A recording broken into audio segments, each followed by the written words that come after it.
Hey, welcome back to Kimmel and Cox, your source for all things entertainment. I'm Keith Cox. I'm joined, as always, by my good friend Dylan Kimmel. If you've missed any of our previous episodes, be sure to go back and check those out. Nowadays, everybody likes to binge watch their shows, so why not binge watch a few episodes of Kimmel and Cox? I'm just saying, you know? Yeah, I mean, we have a playlist all set up and ready, so... Yes, yeah. we have set up a playlist there. We've decided to do the show in a seasonal format as opposed to going year-round. So we'll be running episodes every Thursday probably until the last week in May. And then we'll take the summer off, and we'll be back with Season 2 somewhere around the first week in September. So I think that format is going to work really well for everybody, and plus it just gives us a chance to take a little break and kind of recharge a little bit. So, but today is a special episode. This is our first ever celebrity profile, and it's a good one. The subject of today's episode is someone who has tremendously influenced both of us in our careers and just in the way that we look at movies in general. We are talking about the one, the only, the legendary Dan Aykroyd. So I'm really excited about that. I've really been looking forward to this episode. You gave me goosebumps. Yeah. I think it's going to be great. So let's just jump right into it. Daniel Edward Aykroyd, born July 1st, 1952, in Ottawa, Ontario, Canada. Yes, Dan Aykroyd is Canadian. It seems like every person that I really enjoy is Canadian. Yeah, there are so many performers and filmmakers out there that I can think of, and people that we enjoy that are Canadian, many of which whom I'm sure will have an entire podcast episode devoted to them as well. Dan Aykroyd grew up in Canada, a man of many talents, actor, writer, producer, director, and singer. So he's kind of a jack of all trades. He had kind of an interesting background growing up. His father was a civil engineer, and I believe was an advisor to the Prime Minister of Canada at one point. Wow! So a little bit of pedigree there, a little bit of distinguished background. His mother was a secretary. Oddly enough, growing up, he after graduating high school, he studied criminology and sociology in college at Carleton University, but obviously didn't pursue that. Actually, didn't even end up graduating from college. Oh yeah. But I thought that was interesting. That was kind of his, initially his chosen, I guess, maybe a career path that he was considering or something. Right. But he also his family was very heavy into spiritualism, the study of ghosts, which will come into play very significantly a little bit later in his career after he becomes an actor. We'll tell you more about that in a little bit. But yeah, there was a big family history there. His great-grandfather, his grandfather, his father, all were heavy into studying spiritualism, and actually his father wrote a book called The History of Ghosts, and I believe his grandfather wrote a book as well. I believe so. Yeah. Or he was recognized in I think it's called like the American Journal of Psychical Research or something like that. Yeah. Some sort of big words. But yeah, his family was published in that area. So, but again, just some really cool little factoids about his background. Yeah. He was also he was born with a couple of unique conditions. One of which is called heterochromia, which means that he has one green eye and one blue eye, which I'm assuming that whenever he does a movie or makes a television appearance, that he's wearing contacts. But the odd thing about that is that when you see him on screen, it looks like his eyes are brown. So it's interesting that he would choose brown contacts as opposed to either blue or green. I don't know. Maybe the darker contacts it makes it easier to cover up his natural pigmentation in his eyes. Possibly. And he also has webbed feet, if you can believe that. It's called, I think the medical term for it is called syndactylism. So some of his toes are actually like fused together, which is really, it's like, I mean, this doesn't have anything to do at all with his career, but I just think these are like interesting facts. I think it's cool to know these kinds of things about celebrities, and because that's not always something that would necessarily be shared. It kind of makes you, but it makes you realize that they're human. Yeah. You know, that's all that it is. There is to it. They're just human.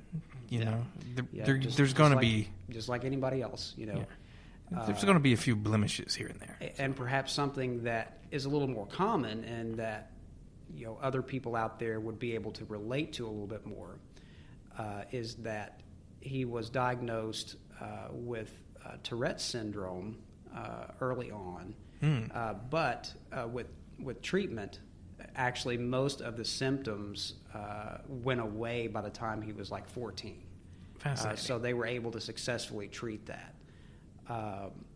And he has also said in interviews that he's kind of self-diagnosed with Asperger's, which is a form of autism. He was never officially diagnosed with that, but he said that he kind of diagnosed himself based on what he knows about Asperger's and certain traits and characteristics in his own personality that he believes that he has that. And many people who have that, they're highly intelligent, almost genius level, which certainly is an accurate description, I think, of Dan Aykroyd. He just in his writing and the kinds of characters that he creates and his ability to spew out these ungodly bits of dialogue, most of which contain a lot of technical jargon. Like English, that's English to him. So yeah, I mean it's kind of become a signature for him, really. Like I think there's probably a scene, at least one scene in almost every movie of his, where his character has a long string of dialogue like that, and he spews it out very quickly, which makes it that much funnier. And it is a very interesting thing. I mean, I went ahead and rewatched a few movies because there's a few of them I haven't seen in a long while, and I rewatched a few of them. Even like pretty much every single bit of dialogue that he will blurt out, it's like full-on intelligence through the roof type of dialogue. And it doesn't even have to be a huge scientist character, No, it just he somehow finds a way to work that in to every character, which tells me that he's, he is putting himself, some of himself, into those characters, because that's totally him. Yeah. I would say a particular role that we'll get into later is probably him, the closest to him. Actually, probably more so a different character in the same movie, honestly. But yeah.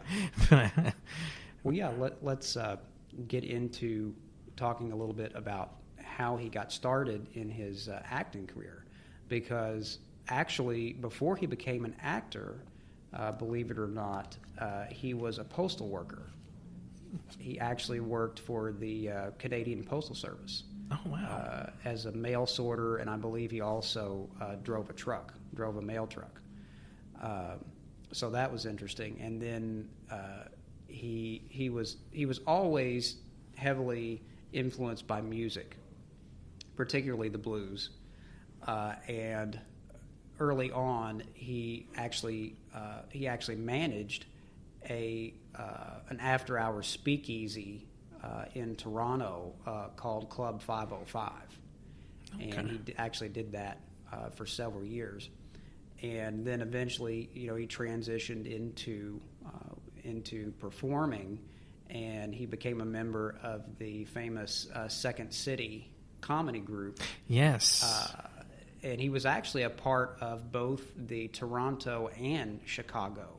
Oh, really? Groups. Yeah. Both of them? So he bounced back and forth because he does actually have dual citizenship in Canada and the United States. So he was able to. That's how he was able to go, back and forth so easily.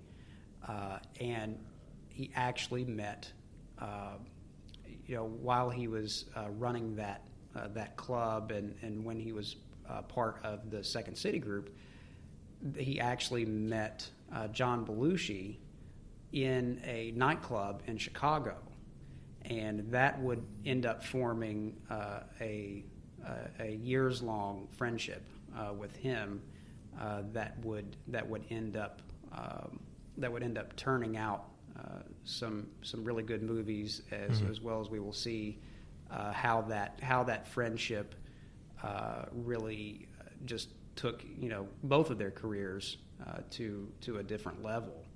Yeah. So they met, and actually he shared some of his music with John, because John was really into like rock and heavy metal at the time.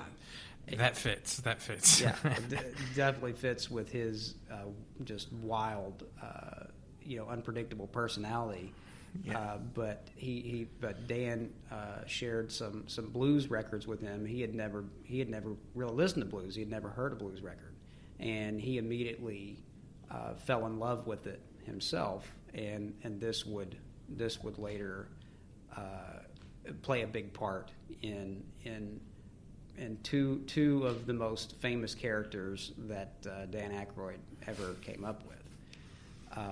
So a couple of years after Second City, and we're just going to get into some career highlights here. We're not going to do a really deep dive because you all are resourceful people, so you can go on IMDb, aka the Internet Movie Database, and you can find a more comprehensive list of Dan Aykroyd's credits there. But we're just going to hit some of the highlights, the shows and movies and everything that he was involved with that we feel like are really, you watch these, when you think of Dan Aykroyd, you think of these movies. Yeah. Are we going to go from the probably the lesser known top? I mean, you know what I'm trying to say?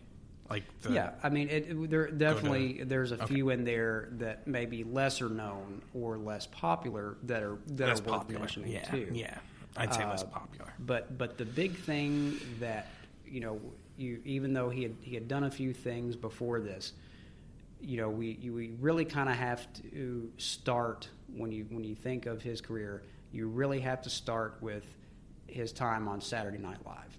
Mm-hmm. So he was part of the very first group of cast members ever on Saturday Night Live, 1975. And so he was part of the original, what they nicknamed the not ready for primetime players. Because the format, as many of you know, with Saturday Night Live being a late night show, they didn't have the restrictions that other shows that aired earlier in the day would have, and so they had a lot more freedom to kind of do some risque things, and they were revolutionary for the time, and the types of content and the political humor and stuff. They didn't hold anything back, and for those days, it was really almost taboo. Now it's just commonplace, but the things they were doing back then, it was huge, and people were literally having parties at their house every Saturday night to watch Saturday Night Live. So originally he was actually hired as a writer for Saturday Night Live, but he was bumped up to a cast member before the series started.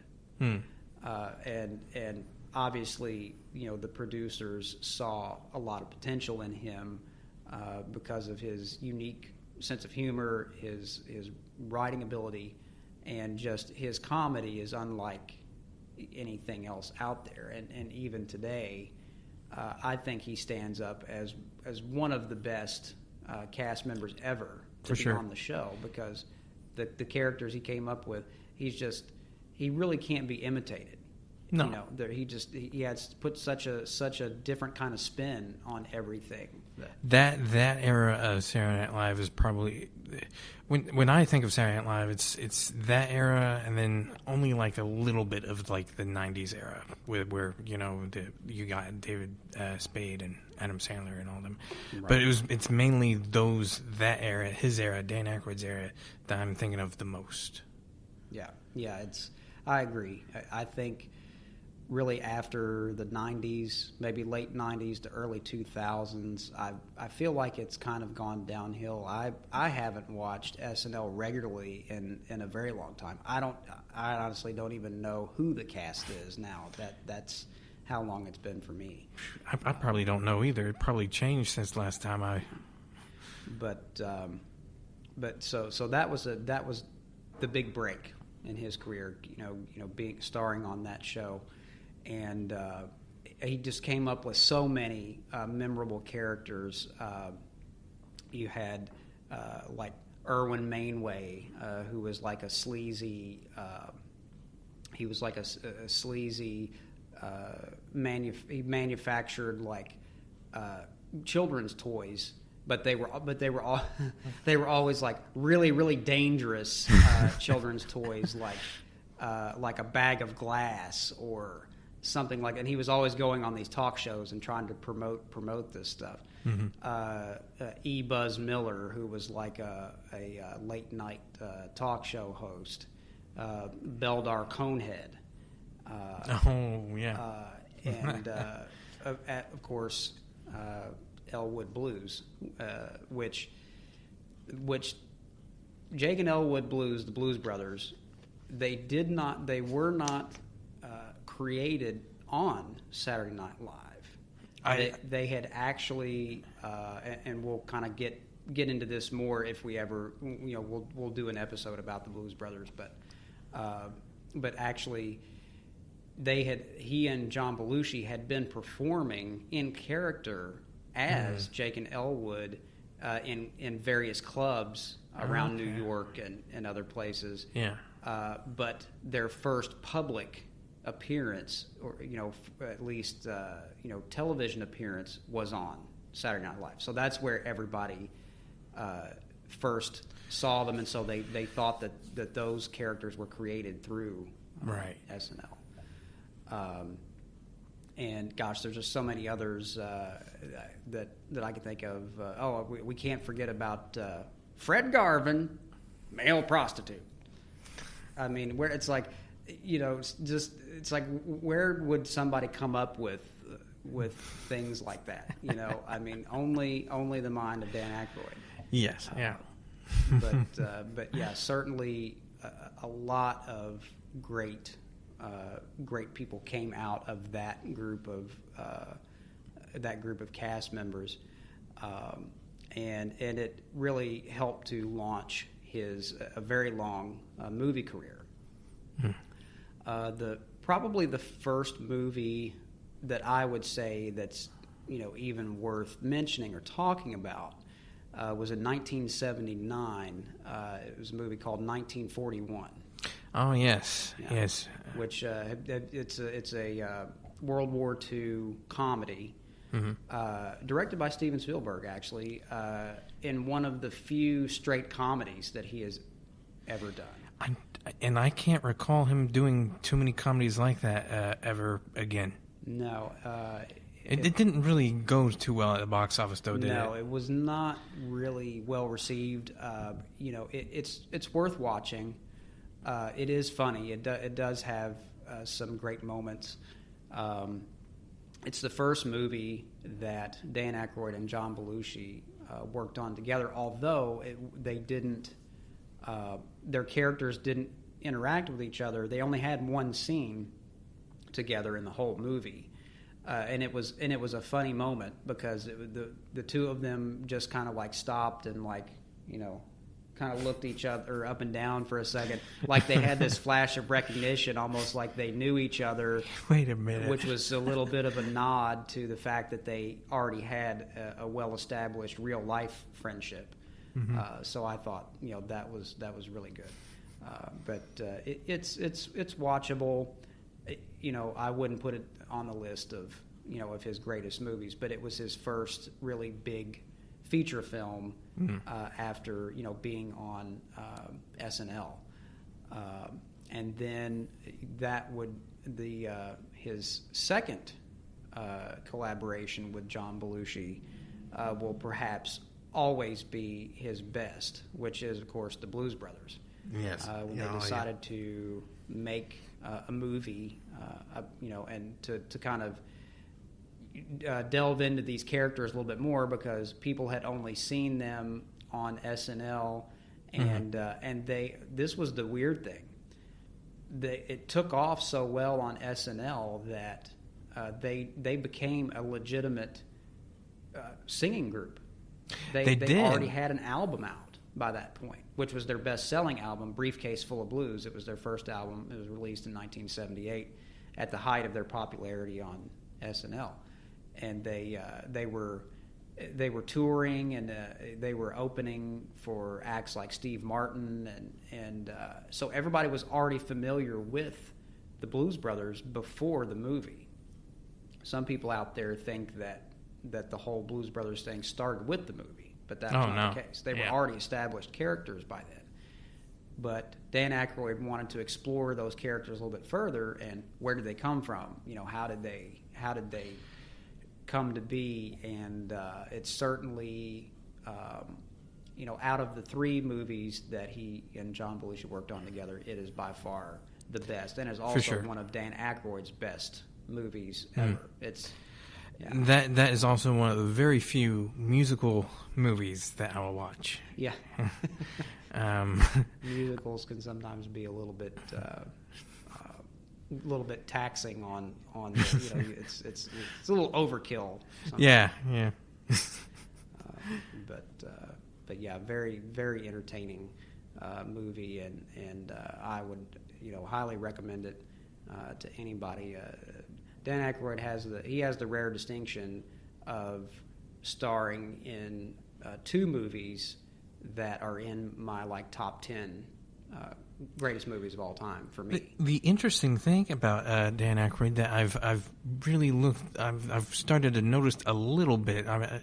Very few times has he actually been just the one lead. He's actually been co-lead. Right, and it seems those movies seem to do better for some reason, as opposed to when he gets top billing in the movie. I agree. It's when he co-stars with someone, or if he's part of an ensemble cast, those movies tend to be a lot more successful. Yeah. And while he can certainly carry a movie because he has he has the personality and everything for that, and the charisma, he definitely has a collaborative nature about him. And I think that's what works so well is he's not afraid to let somebody else have the bigger laugh. Yeah, he's not greedy for it. No, and it sometimes makes him even funnier by comparison. For doing that, it's he makes other people look good, and then they also make him look good. And then the third and final movie that he did with John Belushi is, to me, is by far the worst. I mean, I've only seen it once. That was enough for me. But it was a movie called Neighbors in 1981. And interestingly enough, Dan Aykroyd's character, Vic, in that, he has blonde hair and blue eyes. This, to my knowledge, it's the only movie that Dan Aykroyd has ever done where he has different colored eyes, where he has blue eyes. And that kind of goes back to that little piece of trivia that we told you about with his condition, about having two different colored eyes. So I'd have to assume that one of those blue eyes is actually his, and that they just put contacts in to match the other one. But anyway, it's not, the movie's really not even worth like getting into or talking about it. It's just not great. But if you are a fan of the Belushi and Aykroyd team, then certainly worth checking out, because that was the last movie they did together. Because unfortunately, John Belushi passed away the very next year in 1982 from a drug overdose. Sorry. Yeah, it's not kind of, but it really is quite unfortunate that we didn't get more collaboration with those two, because I feel like, it's almost weird in a way that okay, so Dan Aykroyd and John Belushi, I had to wait a moment there to make sure I got the right Belushi out of my mouth, because of course. Oh yeah, because James Belushi has been an actor for a very long time. Yeah. Is still active. So. Yeah, I had to make sure that I got the right Belushi out, because I was like, wait, did I say the right one? I did. Okay.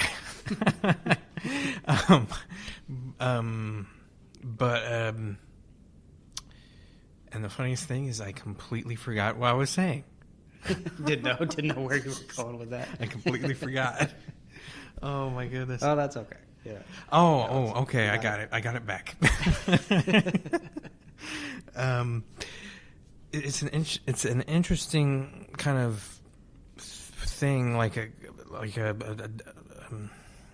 don't know how to word it. Where Dan Aykroyd and John Belushi were this basically like a power couple type of deal with their movies. They were just a perfect comedy team. And then John Belushi passed away due to that drug overdose. And then decades later, similar Saturday Night Live best friends, David Spade and Chris Farley. Chris Farley ends up passing away too in a similar fashion. I noticed some parallels there too. That's honestly kind of eerie in a way. It's freaky. Yeah. But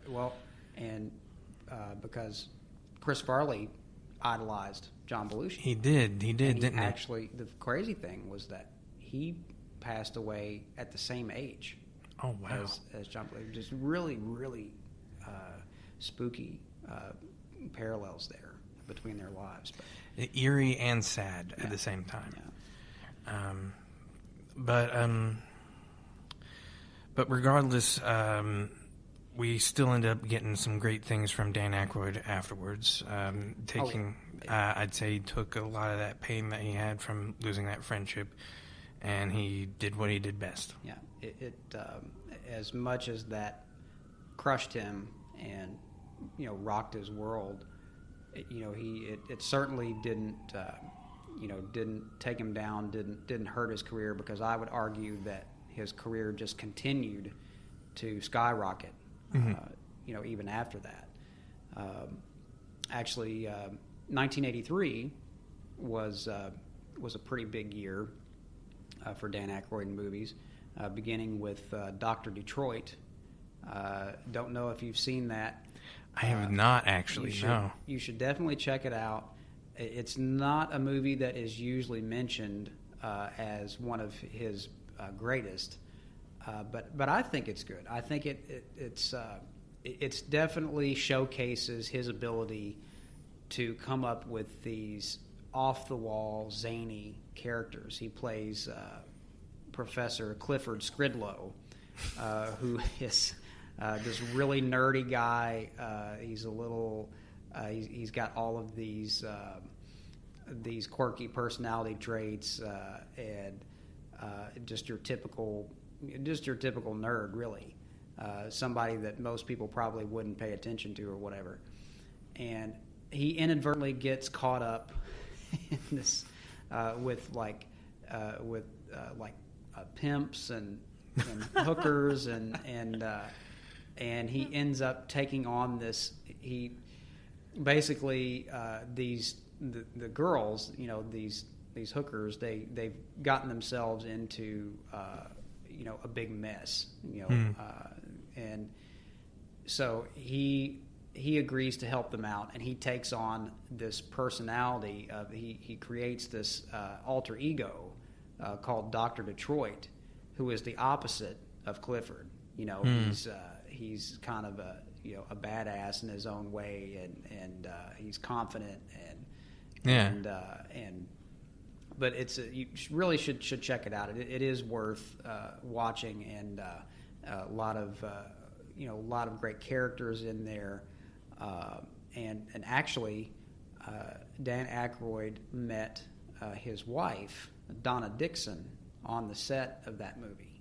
Oh wow! And they've been together ever since 1983, and they also would go on to work together in a few other movies. But Fran Drescher was also in Dr. Detroit. Some of you may know she went on to star in the TV series The Nanny later on. So they were all like really good friends, and Fran Drescher kind of was responsible for setting up Dan and his wife Donna. And so the three of them have been very good friends for many years. I can see it. I can see them getting along. Just their personality types and everything. Because she's kind of out there too. Mm-hmm. And also he managed to get a little cameo appearance by James Brown. In the movie, which they had already worked together on the Blues Brothers. Yeah. Because the Blues Brothers featured a lot of great singers and musicians from, from the blues and other genres, and it's sort of, for some of them, it's sort of like reinvigorated their careers as artists. I say so, yeah. So he was actually pretty good friends with James Brown and was able to get him in Dr. Detroit as well. And that sequence where James Brown performs one of his signature songs, "Get Up Off of That Thing," is a great scene. It's one that should not be missed. There's some choreography and everything in there. And then also that same year, Trading Places, which is a comedy classic with Eddie Murphy and Jamie Lee Curtis co-starring. Oh, yes. The funniest thing is that I actually never seen that movie until last night, actually. Really? Yeah. I watched it last night. For the very first time I watched it. And it's great because you had Dan Aykroyd, who had already been on SNL, and then Eddie Murphy at that time was currently on SNL, and he was already rising to fame and popularity. So yeah, he was the hot sought after comedian at the time. It was an interesting picture, I have to say. I'd not having not seen it before. It is it's very interesting that it's actually pretty relevant even today. Just the what it's actually saying. Mm-hmm. I mean, there are some jokes in there that might be a little bit dated now, but some of the humor maybe wouldn't fly anymore. but what it's trying to say is still relative. But it's still pretty funny too. I mean, of course, you got Dan Aykroyd in his hilarity. It's really because of him and Eddie Murphy, because of how funny and kind of out there they both are. Honestly, Eddie Murphy's kind of scaled back his in recent years, but he's pretty much been the straight man now. But back then it was booming. And but yeah, I enjoyed it. It was fun.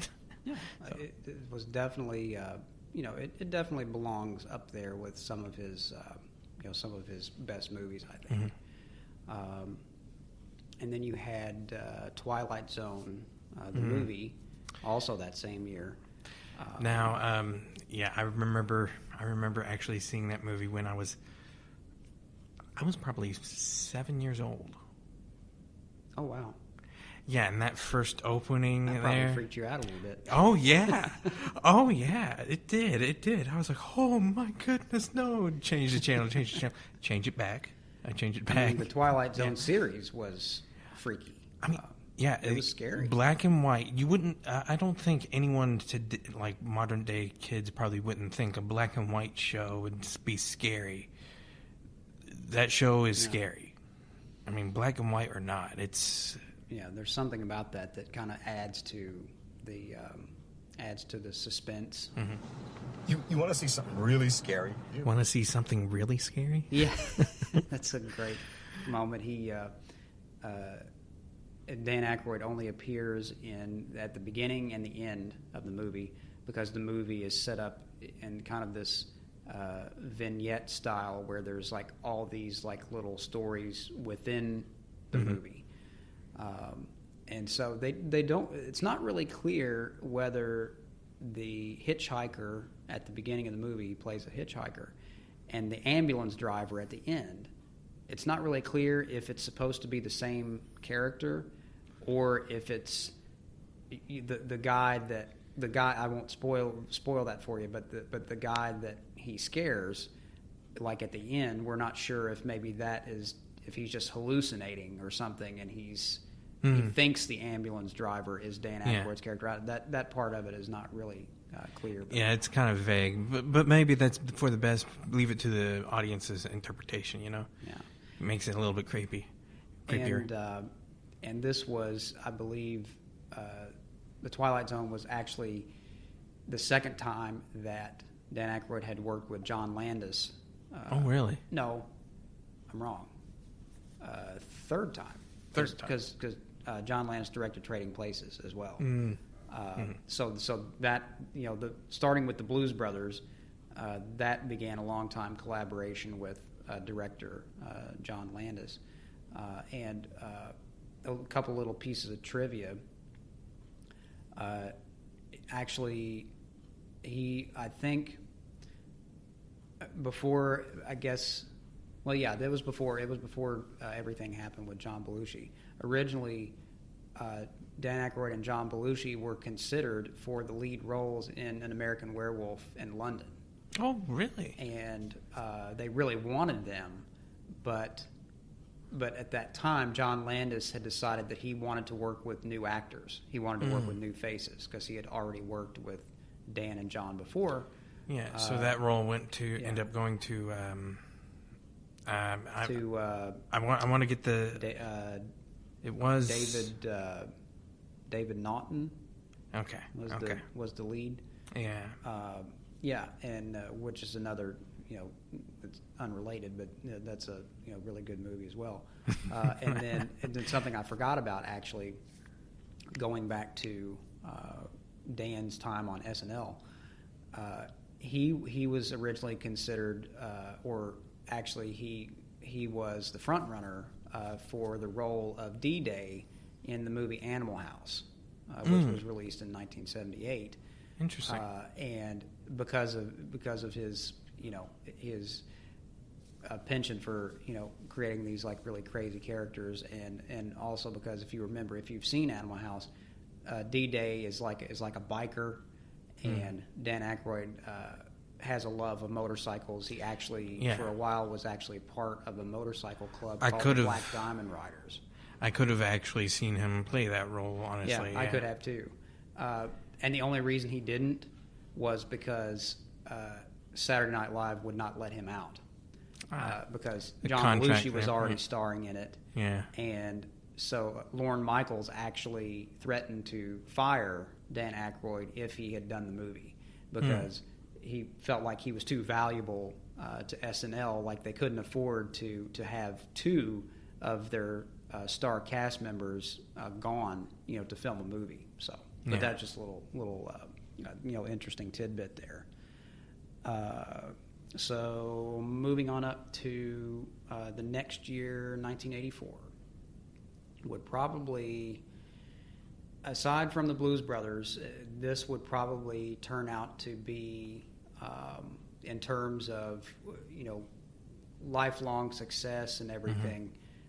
This was probably the biggest, maybe the biggest for Dan Aykroyd, because that was the year that Ghostbusters was released, which is arguably my favorite movie of all time. Yes, that is his magnum opus right there. Yeah. I'd say that he would be forever and ever associated with Ghostbusters far more than Blues Brothers. Yeah. I mean, I know Blues Brothers is probably close to his heart they're just both, as well. They're both iconic. But yeah. Yeah, I mean, Ghostbusters is everywhere. Still everywhere today. I mean, Ghostbusters, the two animated series, several movies now, like 4 movies now. Yeah. I mean, if three in the main that line are canon, and one that was a reboot, which is not part of the same universe. Right. And then you had the animated 2 animated series. Mm-hmm. Yeah. Of course, the one animated series I grew up on, while the other one you grew up on. Yeah.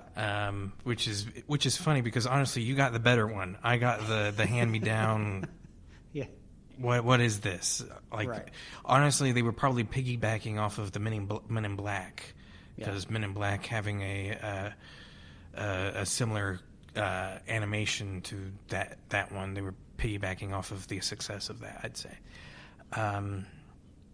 But yeah, Ghostbusters is another one that means a lot to me as well. I even got a little bit of an autograph here. Yeah, he's actually, that's more than I've got. I have, unfortunately, never been able to, neither of us have met him, No. but at least you got the autograph, which is cool. Yeah, and funny story about that is I was as I was telling you before we started filming here, that it was a funny story because this was before even the reboot came out. And it was a little bit after the video game came out, which the video game, I'd say that before the third one came out, we kind of considered it non-canonical, sort of canonical, right. because Harold Ramis and Dan Aykroyd both wrote the script. Yeah.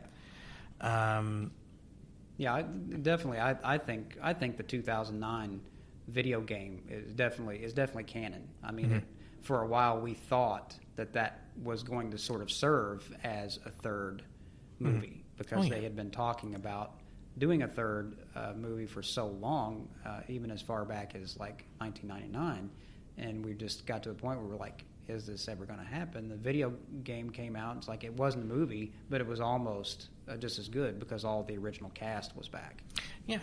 I mean, and the funny thing is like after I played that video game, hearing the rumbles of the third one coming out and everything, I ended up trying to find out, looking it up and, just writing a letter to him saying, hey, I hear this third one's happening. It may not happen. I know it's been decades. But if you do, could I be in it somehow or whatever? Kid's dream. Oh, sure. And if not, then an autograph will do fine. I got an autograph. So. There you go. It's better than nothing, and that's something that you can keep forever and frame it, hang it up on your wall. And, Funny story about that too is I actually, this was back in like the late '90s. I contacted him in a different way. This was back in the days of dial-up internet. Most of you out there won't have any clue what that is, but this is when you used to have to run the internet through a phone line, and it was so slow, it was ridiculous, just trying to load pages and everything. But anyway, I was on AOL, America Online. That was the big. That was the big email provider and everything back then. And you had AOL Instant Messenger, which was like a chat, instant. Like today, it would be like Facebook Messenger and things like that. It was that sort of thing. Yeah. But anyway, I found him. I found Dan Aykroyd on AOL. Oh, really? And and I looked at the stats. Like I looked at his birth date and little pieces of, like where you fill out your profile. Yeah. And I was like, this has to be him, because I mean, obviously it would be easy. You could fake something like that. Yeah. But based on his details, I'm like, it has to be him, because there were things in there that nobody else would have known about at the time, unless you were a fan. And so I sent him a quick message, and because he was starring in a TV series at the time, and I told him that I had been watching it, and we'll get into that in a little bit here, but it was a TV show called Soul Man, which was on in 1997. It was actually a spinoff of Home Improvement. But anyway, told him how much I enjoyed the show and how much I was a fan. And I'm sure he will not remember that at all. But he actually wrote back. He actually messaged me back, and just a few little things, said thank you, more or less, thank you, glad you're enjoying the show, and and all that. And that was huge to me. I was like, yeah. I actually got I got to have a little exchange with one of my favorite actors. So yeah, so there you go. So that's the closest I've ever come to talking to him or meeting with him. But, we both came close. Yeah, close, but not. But at least in some way or another, he knows that we had admired him, as well as countless other fans. Yeah. Some other movies worth mentioning, and we'll just kind of roll through these. Spies Like Us, 1985, which he co-starred with Chevy Chase on that. One of his fellow SNL alums. Very funny movie. Another one of my favorite Dan Aykroyd movies. It's one that I could watch over and over again. The jokes are so great in that. The little quips and the one-liners and the back and forth. It's just great. You had two comedy powerhouses together in that movie, and Dan Aykroyd's then wife, Donna Dixon, also had a starring role in that. And oddly enough, she ends up becoming the girlfriend of Chevy Chase's character in the movie. But yeah, that's one, when you think about Dan Aykroyd's career, definitely have to throw that one into the mix. 1987, Dragnet. Dragnet. Yes. Oh, yeah. Based on the TV series. Well, there were actually two different TV series. There was the one from the 1950s, and then they sort of rebooted. There was a revival series in the 60s, and they just retitled it Dragnet 1967 because it ran from 67 to 70. But the characters were the same. The actors were the same.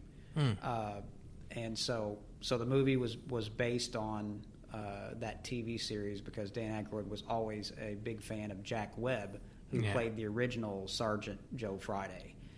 In the movie, he plays the late Joe Friday's nephew, who is also named Joe, named after his uncle. And Harry Morgan plays the captain this time. Originally, Harry Morgan played Bill Gannon, who was Joe Friday's partner in the original series. So now he's a captain. And Dan Aykroyd is partnered with Pep Strebeck, who is played by Tom Hanks. This was in the days when Tom Hanks was primarily doing comedy. He had been on a sitcom in the early 80s called Bosom Buddies that really sort of elevated him to stardom, and had started doing a series of movies. And but he's really great in the movie too. You have Joe Friday, who is very like that whole just facts ma'am kind of thing. He's very stoic and and Pep is the complete opposite of that. He's just like he's giving Joe headaches because he has a very unorthodox style of police work. But very funny movie. That's another one that is definitely worth checking out if you haven't seen it. The Couch Trip, 1988. Not heard of that one. That one is another one that it doesn't seem to get mentioned a lot, but it's pretty good. He plays John Burns, who is like a radio psychotherapist. Charles Grodin is in that movie as well. Okay. But it's good. It's pretty good. It's a little different. I like seeing the things where certain actors, you're used to seeing them in certain types of roles, and where they sort of veer off from that, just a little. They kind of veer away from the formula. Yeah. But it's not a bad movie. And this was, the late 80s, especially, that year, 1988, was another big year for Dan Aykroyd in terms of just, he had so many movies that came out that year. The Great Outdoors. Yes. That is... I don't see too many. There's not very many family road trip, or not road trip, but family vacation movies that are really, really good. Yeah. But I'd say that I guess the ones that are actually really good are the ones that actually feature some of the Saturday Night Live alums, like Dan Aykroyd and Chevy Chase, and Great Outdoors is one of them. Yeah, just putting him and John Candy together was another perfect combination. And it's so funny because John Candy is playing a straight man on that one. He's playing the straight man on that one, where Dan Aykroyd's the one that's playing. He's the comic foil. Yeah. Playing his yuppie brother-in-law who likes to show off, and he wants everybody to think that he has all this money, but then it turns out that he's flat broke, and he and his family show up unexpectedly during his brother-in-law Chet's vacation. Basically ruins their vacation. It was basically just showing up kind of for a handout. He's broke and he needs some money. But another really great movie. Then that same year, there was Caddyshack 2. Mm-hmm. Now, Dan Aykroyd was not in the first Caddyshack. A missed opportunity, if you ask me, Right. not being in the first one. Because the first one is great. The second one didn't live up to that. Didn't live up to that standard. I can't say that I've seen the second one. Yeah, it's okay, but it has a good cast. But it just wasn't, it wasn't well received. It definitely was not at the same level as the original. The original had,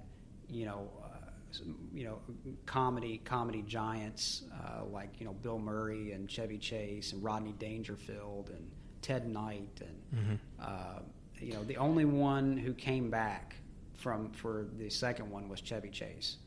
Dan Aykroyd plays a character that is kind of similar to Bill Murray's character in the first one, the groundskeeper, He wasn't a groundskeeper, but Right. the characters were very they were odd and quirky, and I will say this that is probably sorry Dan, but this is probably Dan Aykroyd's most annoying role. The only thing I can say is that the voice that he chose to use for that character is just really, really grating. I don't even know how to describe it.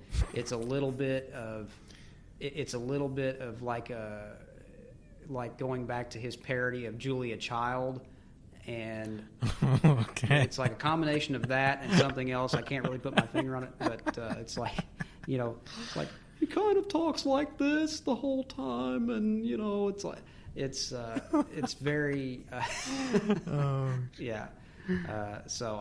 But acting is all about choices, and Sometimes that's the choice he made for that character. Sometimes you hit it, sometimes you miss it. But it's not one of those movies that you check it out. I mean, it's worth watching at least once, but maybe not a repeat.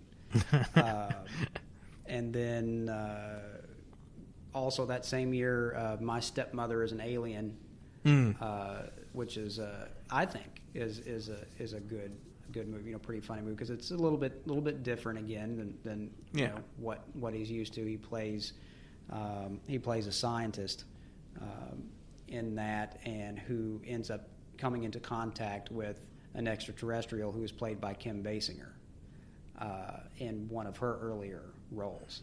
But they worked really well together, and I think that the comedy between those two actually worked. But it's not a combination you would have necessarily thought of as working really well, but it does. And there's a little bit, it's kind of gave him a chance to, because he hadn't really had too many opportunities in his career where he sort of got to play the romance angle. Right. And so it sort of put him in this romantic lead situation, but I think it worked, really well. And then you had 1989. You had, of course, Ghostbusters 2. And we are definitely going to devote an episode to each of the films in the Ghostbusters franchise. They both deservedly so. Yeah. And they both deserve one for each other, I'd say. And that, and the first Ghostbusters, hard to top. Yeah. But there are, believe it or not, there are aspects of Ghostbusters 2 that I think I actually enjoyed even more than the first film. Yeah, I'd say so. I'd say there is a few elements in there. Maybe the cartoon might have hindered it a little bit. Yeah, because the first animated series, the real Ghostbusters, was still going on at that time and was extremely popular. And I think the second movie was maybe marketed a little bit more towards kids for that reason. Yeah. But in some ways, I think the story, might have even been just a little bit better. Yeah. And the advantage in a sequel is that usually the first movie in a franchise has a tendency to be a little slower paced. Yeah. And sort of drags on a little bit, because you have to establish the characters. You have to establish their backgrounds and everything. With a sequel, you can just start right in out of the gate with the action, and everybody already knows who the characters are, so you don't have to waste any time with all that exposition and stuff. Right. Yeah. It was much faster paced. That second one was, and I'd say, it's still pretty fun to watch. Oh yeah, absolutely. It's a great movie, and I think it gets far less credit among Ghostbusters fans than it really deserves. Another big feather in Dan Aykroyd's cap that year was his role in Driving Miss Daisy. Oh, okay. Playing Booley Worthen, who is the son of Jessica Lange's character in that movie, Daisy. It's a period movie, but he actually was nominated for an Academy Award for Best Supporting Actor in that movie. So that was certainly a great honor to just to even be considered for that, because again, it was a departure from the types of roles that he was used to playing. So it was certainly a big moment for him right there, just being recognized for something that's different than what you're usually doing. Yeah. Kind of saying that, hey, you've got talent, And it wasn't the first time either that he'd either been nominated or won an award, because actually he won an Emmy in 1977 for Outstanding Writing on SNL. And he was nominated several other times during his work on that show. So, yeah. I can see that, So he is also an award-winning actor, which is something that I think most actors or filmmakers or anybody within the entertainment industry aspires for. Even though the awards really don't. I mean, it doesn't matter. It doesn't really matter. It's not. It's nice just to be considered or to to just to be that, recognized that, hey, you've got talent. Don't stress. Things kind of slowed down a little bit. I feel like for Dan. After that, it's in the 90s in particular, he kicked off the 90s with a pretty decent movie, 1990, Loose Cannons, which he co-starred with Gene Hackman. Yeah. In that, where Dan Aykroyd actually plays an escapee from a mental hospital. But again, it's an interesting pairing, putting him with Gene Hackman, and it works pretty well. And Dan Aykroyd gets to sort of showcase his ability for impressions and and funny voices and things like that, which he did a lot of that on SNL too by doing parodies of presidents like Jimmy Carter and Richard Nixon, and he's always had that gift as well. But pretty decent movie. There's not really. I feel like there's not a ton of stuff in the '90s that I would say, as far as his career is like really probably stand out.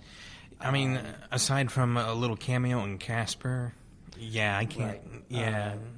And there was Nothing But Trouble, which I think you and I have talked about that movie before, yes. 1991, where Mm-hmm. he reunited with Chevy Chase for that. That was the only movie that he ever directed in his entire career. Yeah. And I think the reason for that was because the movie just didn't do well at all. I think it actually lost money at the box office. Mm-hmm. Yeah. I don't think it's a terrible movie. Like, so many people have put it down over the years and said this is like one of the worst movies they've ever seen in their life. Yeah. I've seen much worse movies. I can promise you, I've seen much worse movies. I have too. Yeah. Yeah. It's not his best. It does showcase his writing ability again, because I think a lot of the movies, usually the movies where he is involved as a writer and an actor, tend to be really, really good. This is one of those that breaks away from that. Mm-hmm. He had a lot of good people around him. Yeah. As far as his crew, people that had worked on award-winning movies and things. So visually, it was a pretty cool-looking film. But it just, as they continued filming, the budget just kept, getting bigger and bigger and bigger, because he wanted to keep adding things to it, and they were having to build these elaborate sets and wanted more effects and things like that. But critics panned the movie. They didn't get it. They didn't, I guess, get his sense of humor and where he was going with it. They thought it was just full of a lot of like gross out visual gags, and they didn't think that it was really worth watching. And And thankfully it didn't, because he already had such a huge career anyway. It's a good thing that it didn't hurt him, because sometimes something like that can cause someone's career to tank. Yeah. But he still had success even after that. He gradually, his role in movies gradually started to decrease. They did decrease quite a bit. It was one of the. There's a few more, but it was one of the last, I think, where he really had like a starring role, like where he was, in top billing. Most recent years he's been just doing cameo roles for Adam Sandler. Some other movies worth mentioning during that decade of the 90s would be My Girl, which was a good movie. He's playing a family man, a dad, and thought he did a really wonderful job with both of those movies, because there were two of them. Sneakers was pretty good. I've not seen that one. 1992. 93, you had Coneheads, which of course was based on the SNL skit. The SNL sketches, and pretty. It was pretty decent. I mean, usually the movies that are based on SNL sketches or characters, they either go one of two ways. Either they do really, really well, or they bomb completely. Yeah. The standpoints from that, I'd say, that were the ones that were really good SNL skits turned into movies, Blues Brothers, and Wayne's World. Wayne's World, yeah, it's another big one. All the others, I can't. I mean, there was MacGruber. Yeah, was one. A Night at the Roxbury I thought was funny.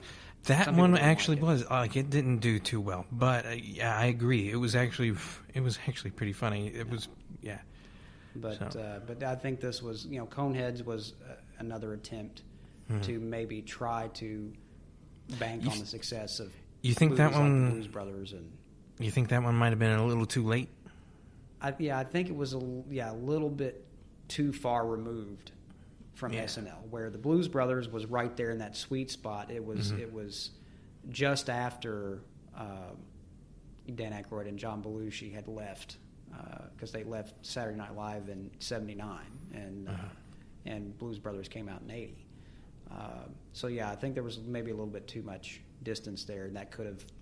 It was like you have to keep the characters in the public eye. You have to keep them relevant in everybody's mind in order for them to want to see a movie about those characters. Yeah, I'd say that you just made a movie for an entirely different generation that did not grow up on that now. Because that's 2 decades removed? Yeah.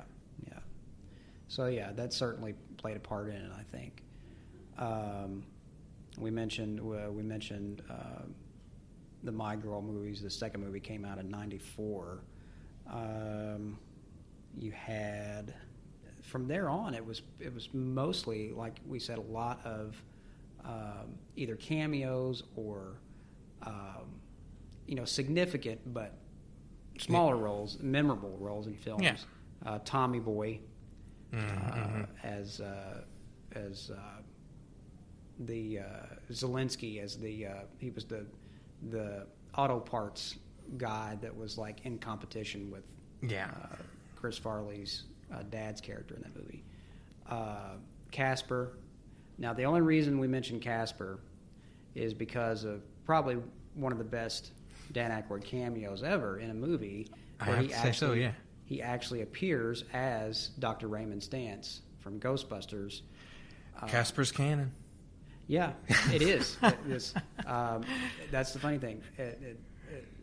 Ivan Reitman, who directed Ghostbusters and Ghostbusters 2, actually admitted in an interview that Casper is considered part of Ghostbusters canon. Not only because it was released by Columbia Pictures, which produced the Ghostbusters movies, but it fits in somehow. It fits in with the Ghostbusters universe, and so.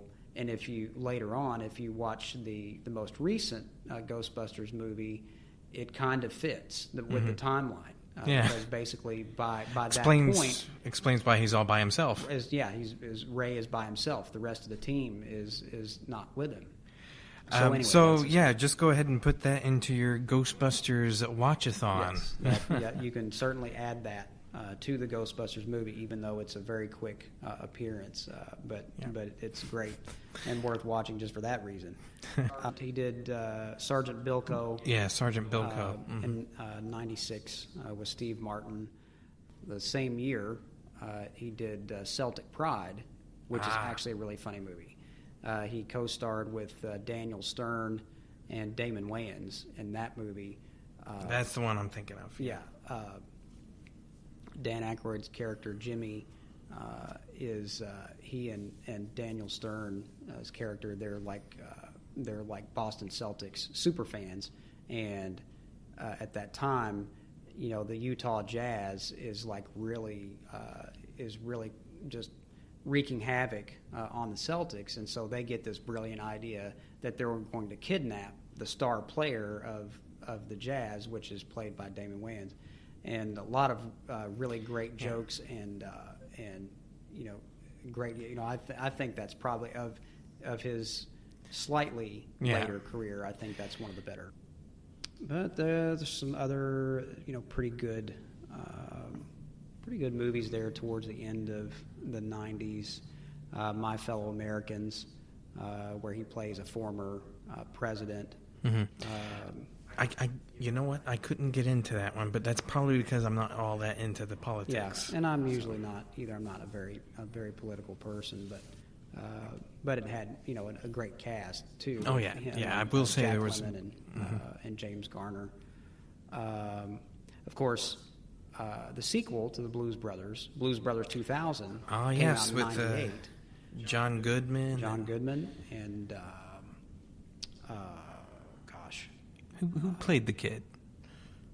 I'm totally blanking out now.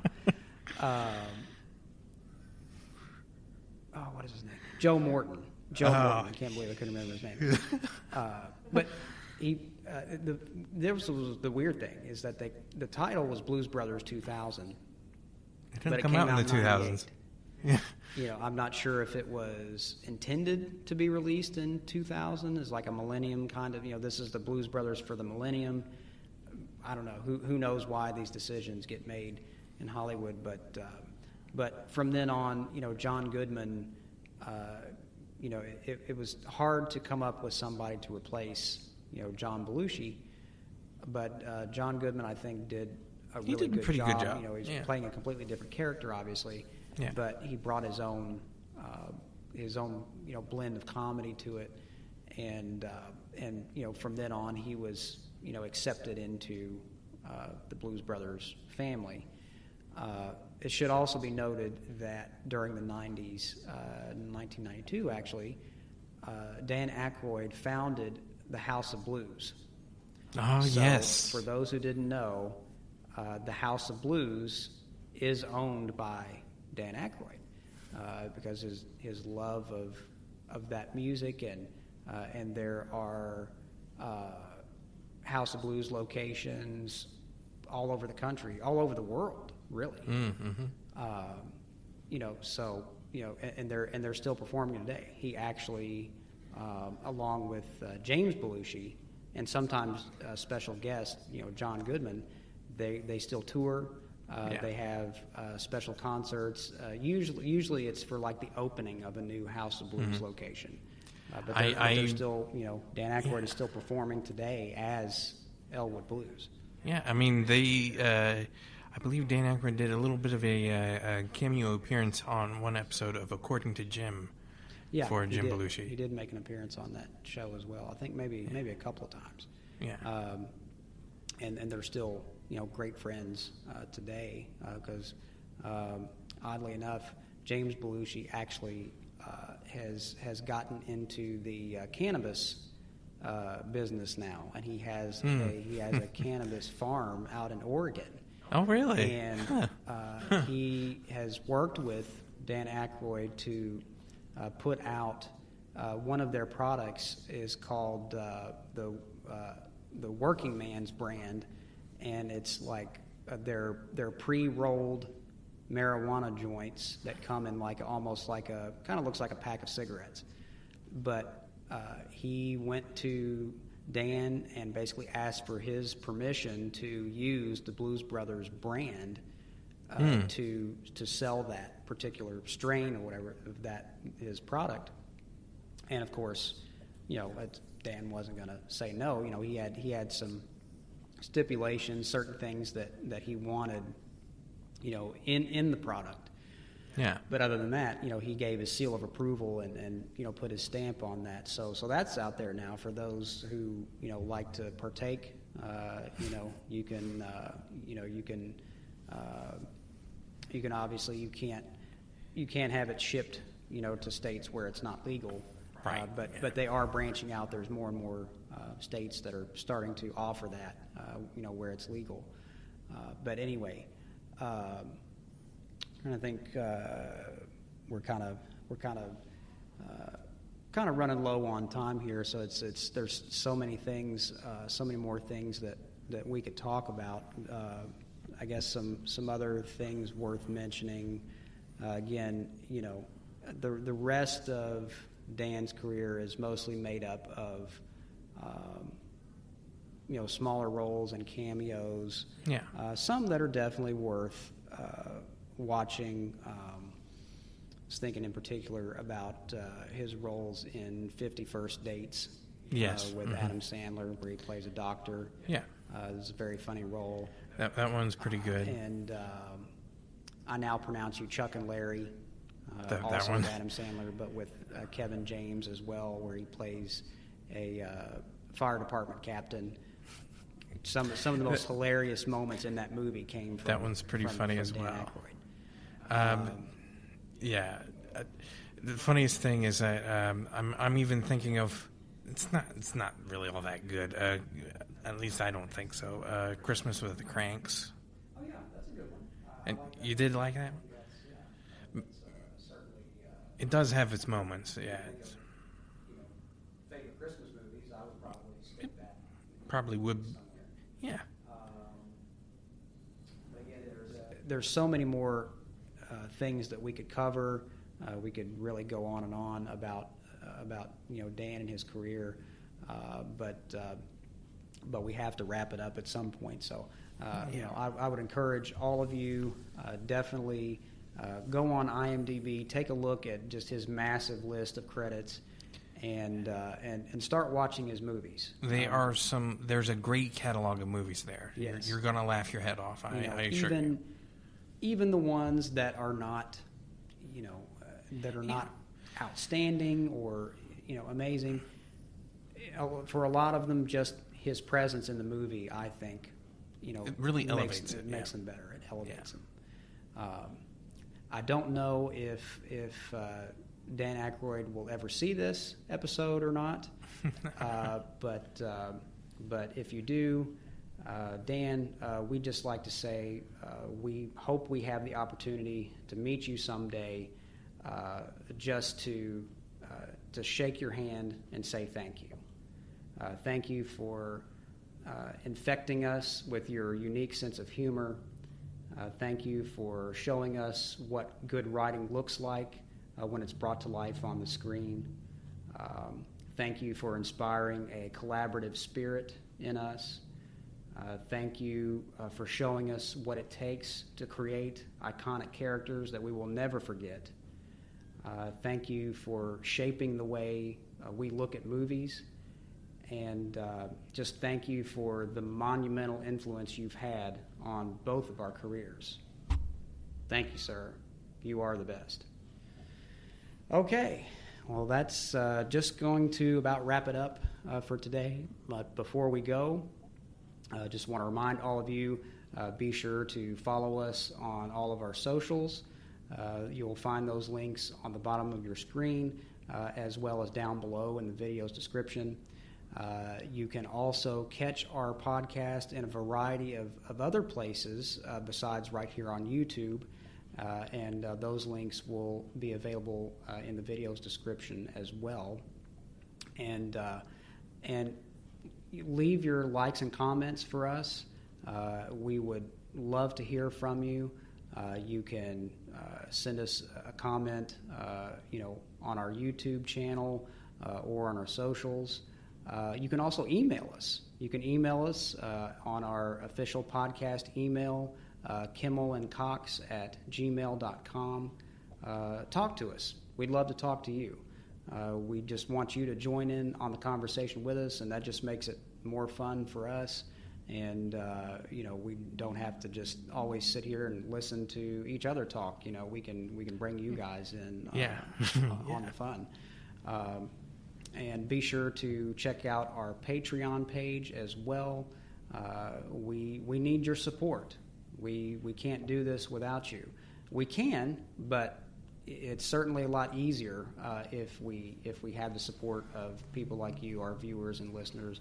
So definitely go on there and check out some of the benefits that we're offering there. Most importantly, be sure to subscribe, like, and share here on our YouTube channel. And when you subscribe, make sure that you remember to tap that bell icon so that you're receiving all of the notifications whenever new content is posted. And that's all the time we've got for you today. And we hope you'll join us next week. And in the meantime, be good to yourselves, and we'll see you next time.